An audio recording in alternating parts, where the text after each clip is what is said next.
नमस्कार all of you. आप जो है रसायन विज्ञान कक्षा 12 का सॉल्यूशन चैप्टर का क्वेश्चन जो है सॉल्व कर रहे हैं एक्सरसाइज का। पिछले वीडियो लेक्चर में 26 नंबर तक का क्वेश्चन हो गया था। आज जो है 27 नंबर का क्वेश्चन देखा जाएगा। क्वेश्चन नंबर 27 आप ध्यान दें। क्वेश्चन नंबर 27 क्वेश्चन दिया हुआ है, अगर क्यूपरस सल्फाइड की विलेयता गुणनफल 6 × 10⁻16 है तो जलीय विलयन में उसकी अधिकतम मोलरता ज्ञात कीजिए। तो यहाँ पे आप देख रहे हैं क्यूपरस सल्फाइड का विलेयता गुणनफल दिया गया है। क्वेश्चन में विलेयता गुणनफल कितना दिया गया है? 6 × 10⁻16 है। ठीक है, तो विलेयता गुणनफल किसका मान दिया है? तो यह मान दिया है KSP का मान दिया है 6 × 10⁻16। तो जलीय विलयन में उसकी मोलरता ज्ञात करना है। ठीक है, तो आपको मोलरता निकालना है तो इसमें आप विलेयता निकालेंगे, विलेयता ही क्या होगी? उसकी मोलरता होगी, अधिकतम मोलरता होगी। ठीक है, तो कैसे सॉल्व करेंगे? तो पहले इसका क्वेश्चन लिखें, वियोजन समीकरण क्यूपरस सल्फाइड का। तो देखें ध्यान से, यह जलीय विलयन में क्यूपरस सल्फाइड का वियोजन समीकरण देखें। वियोजन समीकरण CuS, यह सॉलिड है, ये जल में घोलोगे तो यह टूट जाएगा कॉपर आयन में और सल्फर आयन में। ठीक है, Cu2 प्लस सल्फर 2 माइनस में। ठीक, अब जो है मोलर सांद्रता, इसकी जो है मोलर सांद्रता ये हो गया आपका कॉपर आयन का मोलर सांद्रता और सल्फर आयन की मोलर सांद्रता। ठीक है, तो मोलर सांद्रता आपने लिख दिया विलेयता को। ठीक है, एक्टिव मास में मोलर सांद्रता को रिप्रेजेंट करते हैं तो इस तरह से आप लिख दिए। अब विलेयता गुणनफल लिखें। विलेयता गुणनफल KSP बराबर active mass of copper ion into active mass of sulphur ion. ठीक है, अब वैल्यू रख दें तो गुणनफल KSP बराबर विलेयता गुणनफल KSP बराबर, तो active mass of copper ion की वैल्यू कितनी है? S, और active mass of sulphur ion की वैल्यू कितनी है? S। तो यह S मिलकर कितने हो गए? S² हो गए। तो KSP बराबर S², विलेयता गुणनफल बराबर विलेयता का स्क्वायर। विलेयता गुणनफल KSP का मान आप रख दें, क्वेश्चन में दिया है 6 × 10⁻16 बराबर विलेयता का स्क्वायर। तो विलेयता बराबर क्या हो जाएगा? S बराबर √KSP। तो विलेयता बराबर विलेयता गुणनफल, विलेयता गुणनफल का मान 6 × 10⁻16। ठीक, अब 10⁻16 का अंडर रूट निकालेंगे तो 10⁻8 हो गया और 6 का 2.45 मोल पर लीटर। तो यह आपका विलेयता निकल गया 2.45 × 10⁻8 मोल पर लीटर। ठीक है, यही क्या कहलाता है? यही अधिकतम मोलरता कहलाएगा, यही अधिकतम मोलरता कहलाएगा। तो इस तरह आपका आंसर हो गया 2.45 × 10⁻8 मोलर। ठीक है ना, या मोल पर लीटर। ठीक, अब क्वेश्चन नंबर देखते हैं 28। तो ध्यान दें आप, क्वेश्चन नंबर 28 यह दिया हुआ है, जब 6.5 ग्राम एस्प्रिन को 450 ग्राम एसिटोनाइट्राइल में घोला जाए तो एस्प्रिन का एसिटोनाइट्राइल में भार प्रतिशत ज्ञात कीजिए। तो आप देख रहे हैं कि 6.5 ग्राम एस्प्रिन है, C9H8O4 है। इसको किस में मिलाया जा रहा है? 450 ग्राम एसिटोनाइट्राइल में। क्या फार्मूला सूत्र है? CH3CN में घोला जा रहा है। तो एस्प्रिन का एसिटोनाइट्राइल में भार प्रतिशत ज्ञात कीजिए। तो आपको भार प्रतिशत निकालना है एस्प्रिन का, किसमें? एसिटोनाइट्राइल में। ठीक है, इस क्वेश्चन को कैसे सॉल्व करेंगे देखें ध्यान से। ध्यान दीजिए, एस्प्रिन का द्रव्यमान क्वेश्चन में कितना दिया था? 6.5 ग्राम। ठीक है, एस्प्रिन का द्रव्यमान दिया है 6.5 ग्राम। और विलायक का द्रव्यमान, विलायक क्या है? एसिटोनाइट्राइल है। यह कितना यूज किया गया? 450 ग्राम। विलायक का द्रव्यमान अर्थात एसिटोनाइट्राइल का 450 ग्राम। ठीक है, अब आगे देखिए ध्यान से, तो कुल द्रव्यमान कितना हो गया? तो कुल द्रव्यमान जो है 6.5 ग्राम प्लस 450 ग्राम, तो यह हो गया 456.5 ग्राम। ऐड कर दिए तो कुल द्रव्यमान निकल गया 456.5 ग्राम। अब आपको द्रव्यमान परसेंट निकालना है एस्प्रिन का। तो एस्प्रिन का द्रव्यमान परसेंट बराबर एस्प्रिन का द्रव्यमान बटे कुल द्रव्यमान गुणे 100। एस्प्रिन का द्रव्यमान बटे कुल द्रव्यमान गुणे 100। तो एस्प्रिन का द्रव्यमान 6.5 और कुल द्रव्यमान आपका आया है 456.5 गुणे 100। ठीक है, तो 100 में इसमें मल्टीप्लाई करेंगे तो 650 आ जाएगा। और बटे 456.5। अब इसके इसमें भाग दे देंगे तो आ जाएगा 1.42%। ठीक है, तो इस तरह से एस्पिरिन का द्रव्यमान परसेंट कितना निकला, 1.42%। तो यह था आपका क्वेश्चन नंबर 28। हाँ, देखते हैं क्वेश्चन नंबर 29। तो ध्यान दीजिए क्वेश्चन नंबर 29 पे यह दिया है नैलाफिन। ठीक है, नैलाफिन सूत्र दिया है C19H21NO3 जो कि मार्फिन जैसा होता है। ठीक है, तो नैलाफिन जो है वो कैसा होता है, मार्फिन जैसा होता है। इसका उपयोग जो है स्वापक, ठीक है, स्वापक उपभोक्ताओं द्वारा स्वापक छोड़ने से उत्पन्न लक्षणों को दूर करने में किया जाता है। सामान्यतया नैलाफ्रेन की 1.5 मिलीग्राम खुराक दी जाती है। उपरोक्त खुराक के लिए 1.5 × 10⁻³ मोलल जली विलयन का कितना द्रव्यमान आवश्यक होगा। ठीक है, तो आपको क्या निकालना है, खुराक के लिए जली विलयन में कितना द्रव्यमान आवश्यक होगा। आपको द्रव्यमान बताना है, उसका वजन बताना है, विलायक का द्रव्यमान कितना होगा। ठीक है, तो इसके लिए जो है मोललता दिया हुआ है क्वेश्चन में, आपको विलायक का द्रव्यमान निकालना है। तो मोललता बराबर मोलों की संख्या बटे विलायक का किलोग्राम में द्रव्यमान, तो आपको विलायक का किलोग्राम में द्रव्यमान निकालना है। ठीक है, मोललता तो क्वेश्चन में दिया हुआ है 1.5 × 10⁻³ मोलल, तो उससे पहले आपको मोलों की संख्या निकालनी पड़ेगी। तो मोलों की संख्या क्या होता है, द्रव्यमान बटे मोलर द्रव्यमान। तो द्रव्यमान क्वेश्चन में दिया गया है। ठीक है, द्रव्यमान जो है क्वेश्चन में आप देख रहे हैं दिया गया है, कितना द्रव्यमान दिया है, 1.5 मिलीग्राम। तो इसको आप चेंज करोगे मिलीग्राम को ग्राम में। ठीक है, तो इसको चेंज करोगे आप, उसके बाद जो है आप निकालोगे मोलर द्रव्यमान विलेय का। तो ठीक है, तो नैलाफ्रिन का मोलर द्रव्यमान आप निकालोगे, उसके बाद जो है आप क्वेश्चन को आगे बढ़ाएंगे। देखेंगे ध्यान से जो सूचनाएं क्वेश्चन में दिया गया था, तो यह आपका दिया गया था 1.5। ठीक है, तो यह आपका यम का मान जो है मोललता दिया गया 1.5 × 10⁻³ मोलल।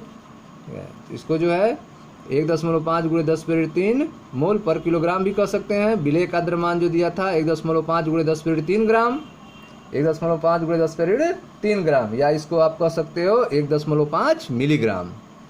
ठीक है, विलायक का द्रव्यमान आपको निकालना है। तो विलेय जो है नैलाफ्रिन है। ठीक है, C19H21NO3 का मोलर द्रव्यमान कितना होगा। ठीक है, तो C19 है तो C का वजन 12 होता है, 12 × 19 प्लस हाइड्रोजन का 1 होता है, 21 है तो 1 × 21 प्लस नाइट्रोजन का 14 हो गया, और ऑक्सीजन का 3 है, ऑक्सीजन 1 का 16 होता है, 16 × 3। इसको आप सॉल्व करोगे तो आएगा 311 ग्राम पर मोल। तो इस तरह से नैलाफ्रिन का मोलर द्रव्यमान निकल गया 311 ग्राम पर मोल। अब विलेय के मोलों की संख्या निकालिए, द्रव्यमान बटे मोलर द्रव्यमान विलेय का। तो द्रव्यमान 1.5 × 10⁻³ ग्राम और मोलर द्रव्यमान आप निकाले हो 311 ग्राम पर मोल। ठीक है, यह हो गया। अब मोललता m बराबर मोलों की संख्या बटे विलायक का किलोग्राम में द्रव्यमान, आपको निकालना है विलायक का किलोग्राम में द्रव्यमान। तो यह हो जाएगा बराबर मोलों की संख्या बटे मोललता। मान रख दीजिए, मोलों की संख्या जो आप निकाले हो 1.5 × 10⁻³ ग्राम बटे 311 ग्राम पर मोल इंटू मोललता का मान रखें 1.5 × 10⁻³ मोल पर किलोग्राम।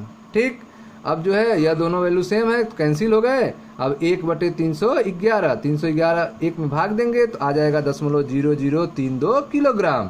ठीक है, इसको ग्राम में चेंज करें, 1000 से मल्टीप्लाई कर देंगे। ठीक है, तो यह हो जाएगा आपका 3.2 ग्राम। तो इस तरह विलायक का द्रव्यमान आपका निकल गया कितना, 3.2 ग्राम। ठीक है, तो यह आपका आंसर हो गया। अब आते हैं क्वेश्चन नंबर 30 पे। देखें ध्यान से क्वेश्चन नंबर 30। क्वेश्चन नंबर 30 दिया है बेंजोइक अम्ल। बेंजोइक अम्ल का मेथेनॉल में 0.15 मोलल विलयन बनाने के लिए आवश्यक मात्रा की गणना कीजिए। ठीक है, तो यहाँ पर भी आपको क्या निकालना है, बेंजोइक अम्ल का आवश्यक मात्रा निकालना है, जैसा कि आप पिछले क्वेश्चन में अभी निकाले हैं। ठीक है, चलिए इसको सॉल्व करते हैं। बेंजोइक अम्ल देखें ध्यान से, बेंजोइक अम्ल की मोललता दिया है 0.15 मोलल, आयतन मान लीजिए 250 ml।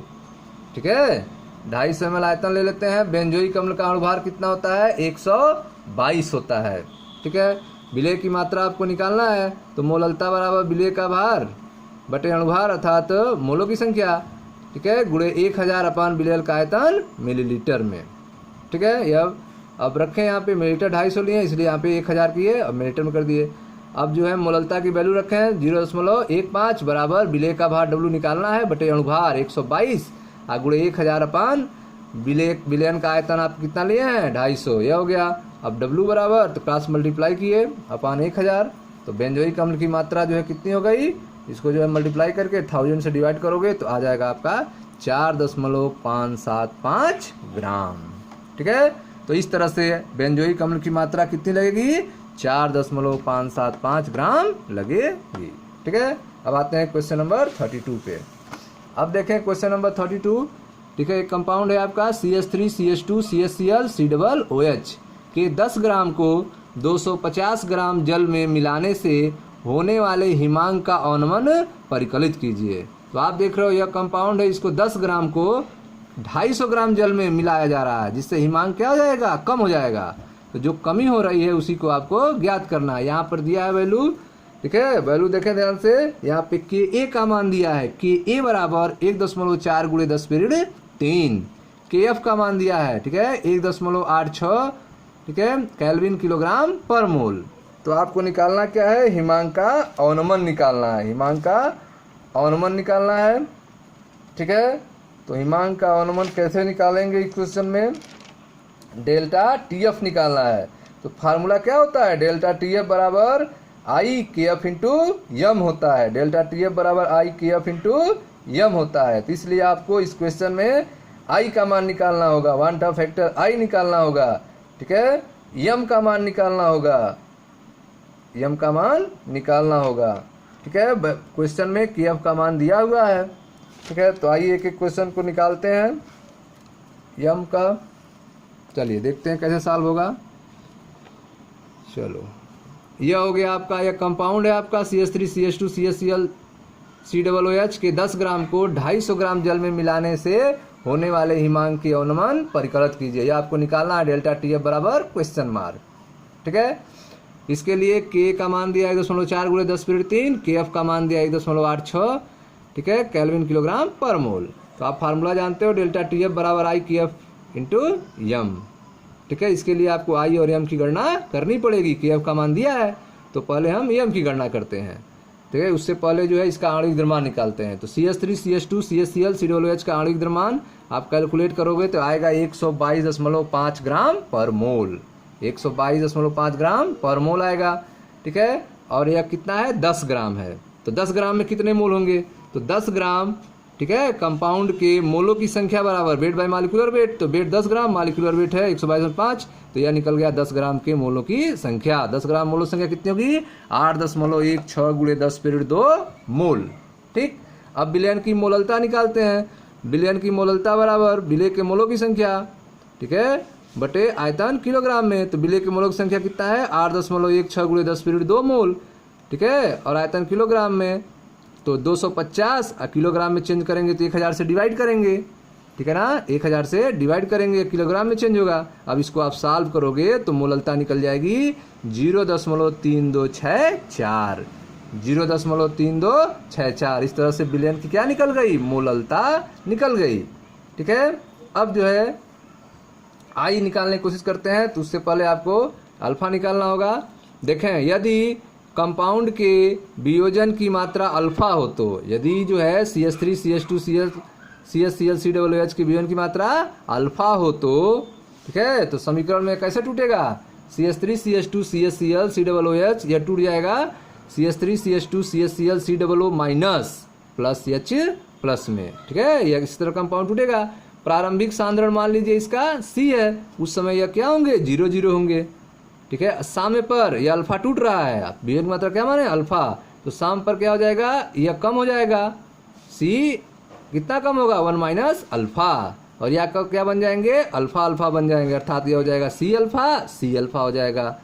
ठीक है, अब जो है K का मान निकाल लें, वियोजन स्थिरांक K का मान K बराबर, तो यह हो गया C alpha into C alpha अपान C1 माइनस अल्फा। C से C कैंसिल हो गया तो C अल्फा स्क्वायर बटे 1 माइनस अल्फा। 1 माइनस अल्फा को निग्लेक्ट कर देंगे। ठीक है, अल्फा का मान कम होगा तो 1 में से घटाने से कोई फर्क नहीं पड़ेगा। ठीक है, तो यह हो जाएगा के ए बराबर सी अल्फा स्क्वायर। तो के बराबर सी अल्फा स्क्वायर हो गया। तनु विलयन के लिए 1 माइनस अल्फा को 1 मान लिए, तो के बराबर हो गया आपका सी अल्फा स्क्वायर। तो अल्फा स्क्वायर क्या हो जाएगा, तो के बटे सी हो जाएगा, या अल्फा बराबर अंडर रूट के बटे सी। अल्फा बराबर अंडर रूट के ए का मान क्वेश्चन में दिया है 1.4 × 10⁻³ और सी का मान जो है, ठीक है, 0.326। ठीक है, यह भी क्वेश्चन में है, सी का मान 0.326। यह हो गया आपका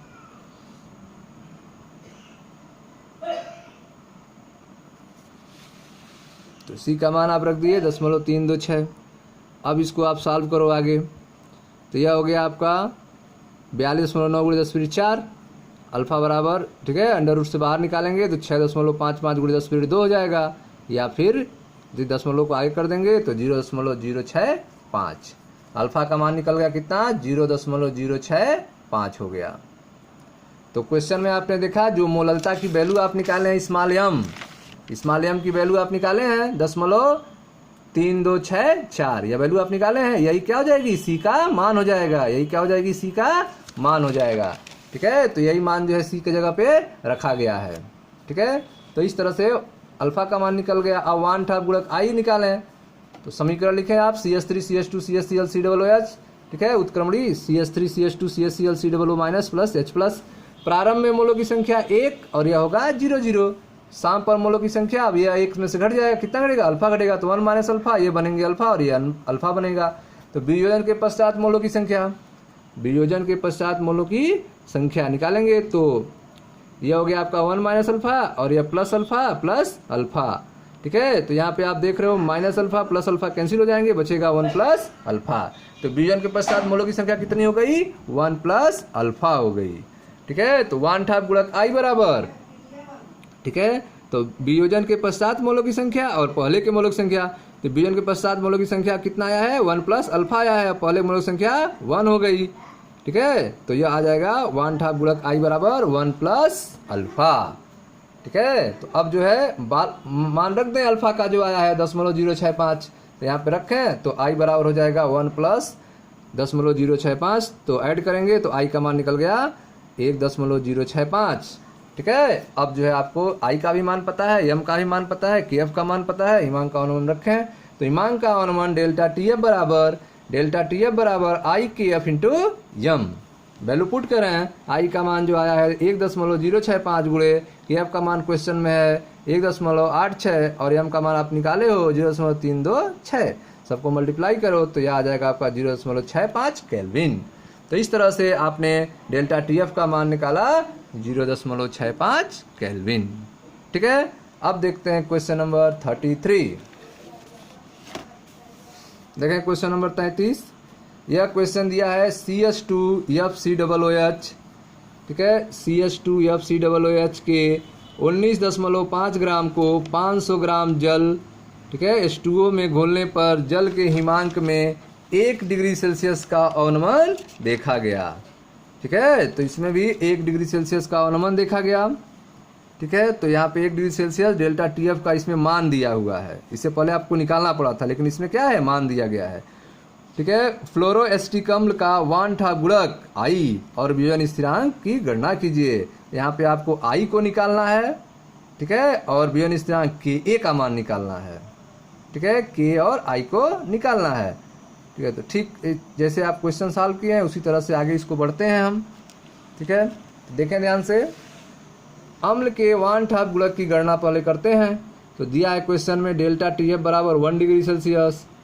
ठीक है, अनुमान होता है के एफ बराबर 1.86 केल्विन किलोग्राम पर मोल। आप जानते हो सूत्र, डेल्टा टी एफ बराबर होता है आई के एफ इंटू यम।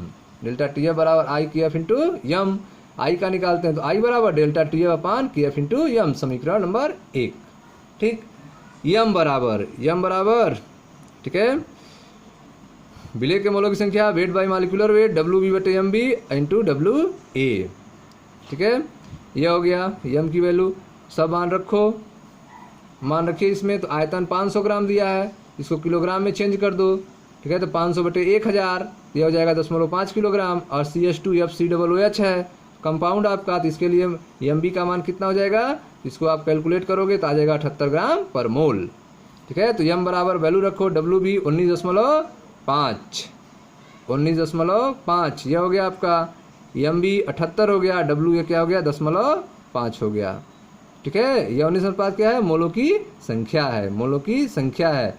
विलायक का किलोग्राम में द्रव्यमान, विलायक का किलोग्राम में द्रव्यमान रखा गया 10.5। ठीक है, मोलों की संख्या। ठीक है, भार बटे अणुभार, भार बटे अणुभार, भार 19.5 और अणुभार हो गया आपका 78 और विलायक का किलोग्राम में द्रव्यमान हो गया 10.5। अब इसको आप सॉल्व करोगे तो यम का मान निकल गया 10.5 मोल पर किलोग्राम, 10.5 मोल पर किलोग्राम। ठीक है, तो इस तरह आपने देखा कि 19.5 जो है वह वेट जो है क्वेश्चन में दिया हुआ है। ठीक है, तो अब यह जो है मान जो आया है यम का, यह आप रखें समीकरण 1 में। समीकरण 1 में मान रखने पर वांठा गुणक आई बराबर, तो आई बराबर सूत्र है डेल्टा टी एफ अपान के एफ इंटू एम। आई बराबर डेल्टा टी एफ का मान 1 हो गया, के एफ का मान क्वेश्चन से 1.86 और एम का मान आप निकाले हो। ठीक है, तो यह आप रख दो 10.5 जो आप निकाले हो यहाँ, इसको सॉल्व करो तो आई का मान निकल गया 1.0753। ठीक है, अब जो है वांठा गुणक निकल चुका है, अम्ल का वियोजन की दर की, ठीक है, गणना करें, के का मान निकालें। अम्ल के वियोजन की दर की गणना करें पहले, माना दी गई सांद्रता पर वियोजन की दर अल्फा है, अल्फा निकालें तब के निकलेगा। माना दी गई सांद्रता पर वियोजन की दर क्या है, अल्फा है। ठीक है, अब समीकरण लिखें CH2FCOOH, इसको आप कंपाउंड ब्रेक का होगा। ठीक है, अम्लीय माध्यम में तो होगा CH2FCOO minus plus H plus. ठीक है, प्रारंभिक सांद्रता इसकी C हो गई, इसकी 0,0। साम्यावस्था पर सांद्रता C1 minus alpha, C alpha, C alpha. कुल सांद्रता कितनी होगी, तो C1 प्लस अल्फा होगी। कुल सांद्रता कितनी होगी, C1 प्लस अल्फा होगी। ठीक है, तो I बराबर, तो C1 प्लस अल्फा अपान C, C कैंसिल हो गया तो I का मान निकल गया 1 प्लस अल्फा। ठीक है, तो I बराबर 1 प्लस अल्फा, तो अल्फा बराबर I माइनस 1, अल्फा बराबर I माइनस 1। I की वैल्यू रखो 1.0753 माइनस 1, माइनस करो तो अल्फा का मान निकल गया 0.0753। ठीक है, अम्ल के लिए वियोजन स्थिरांक की अब गणना करें, अल्फा का मान निकल चुका है। मोललता अर्थात C का मान कितना है, 10.5 मोलल है, 10.5। आगे देखें Ka बराबर, ठीक है, तो समीकरण के अनुसार Ka बराबर active mass of CH2FCOO minus into active mass of H plus ion upon active mass of CH2FCOOH। Value रखें, K बराबर C alpha into C alpha अपान C1 माइनस अल्फा। C से C कैंसिल हो गया, K बराबर हो गया C alpha square upon 1 minus alpha. Value सबको रखे, यह C का मान हो गया, यह अल्फा स्क्वायर हो गया, ये 1 माइनस अल्फा की वैल्यू। इसको सॉल्व करो, सॉल्व करने पर वियोजन स्थिरांक K का मान निकल जाएगा, जो आएगा आपका 3.07 गुणे 10⁻3। ठीक है, तो इस तरह से वियोजन स्थिरांक का मान निकालेंगे, जो आएगा 3.07 गुणे 10⁻3। ठीक है, अब आते हैं क्वेश्चन नंबर 34 पे। क्वेश्चन नंबर 34 ध्यान दें, क्वेश्चन नंबर 34 कह रहा है 293 केल्विन पर जल का वाष्प दाब 17.535 mmHg है। यदि 25 ग्राम ग्लूकोज को 450 ग्राम जल में घोलें तो 293 केल्विन पर जल का वाष्प दाब की गणना कीजिए।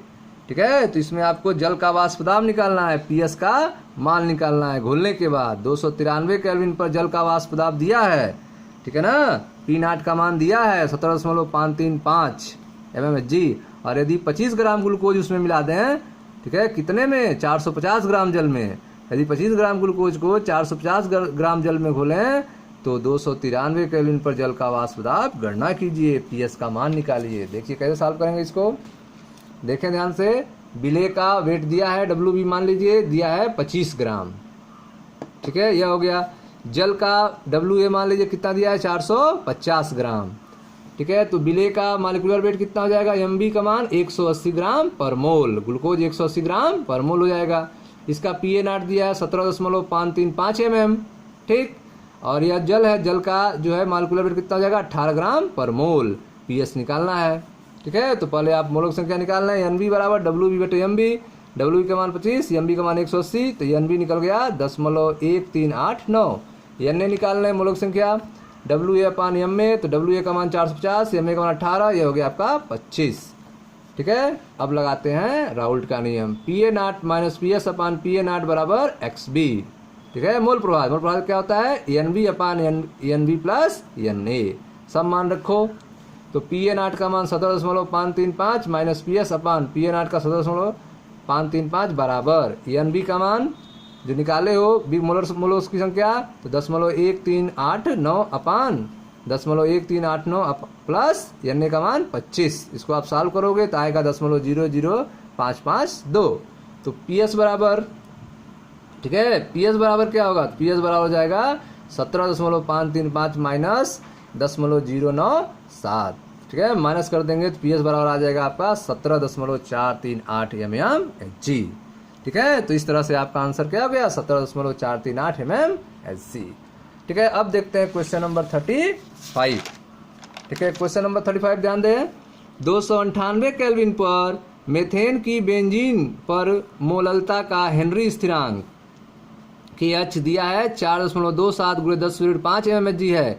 298 केल्विन पर 760 mmHg दाब पर मेथेन की बेंजीन में विलेयता की गणना कीजिए। ठीक है, तो आप देख रहे हैं कि 298 केल्विन पर मेथेन की बेंजीन पर मोललता का हेनरी स्थिरांक दिया हुआ है 298 केल्विन तथा 760 mmHg दाब पर मेथेन की बेंजीन में विलेयता गणना कीजिए। आपको विलेयता निकालना है। कैसे निकालेंगे? जो वैल्यू दिया है KH का मान दिया है 4.27 × 10⁵ mmHg कितने पे? 298 केल्विन पे। ठीक है, तो P क्या हो जाएगा? 760 mmHg हो जाएगा। आंशिक दाब क्या हो जाएगा? P का मान 760 mmHg हो जाएगा 298 केल्विन पर। तो हेनरी का नियम लगाएं, P बराबर KH इंटू एक्स। आंशिक दाब P बराबर KH इंटू एक्स निकालना है तो x बराबर P बटे KH। P का मान कितना है? 760 हो गया। KH का मान क्वेश्चन से 4.27 × 10⁵ ठीक है, अब इसको सॉल्व करो तो आ जाएगा 178 × 10⁵ या 1.78 × 10⁻³ ठीक है, तो इस तरह से मोलंस निकल गया। मोलंस का मतलब मेथेन की विलेयता। ठीक है, मोलंस का मतलब क्या है? मेथेन की विलेयता निकल गया। जो मोलंस है, ठीक है, वही क्या है? मेथेन की विलेयता है, अर्थात 1.78 × 10⁻³ ठीक है, तो इस तरह से आपको क्वेश्चन नंबर 35 तक बता दिया गया। ठीक है, अगला क्वेश्चन जो अगले वीडियो लेक्चर में बताया जाएगा। वीडियो को लाइक करें, शेयर करें, सब्सक्राइब करें। धन्यवाद।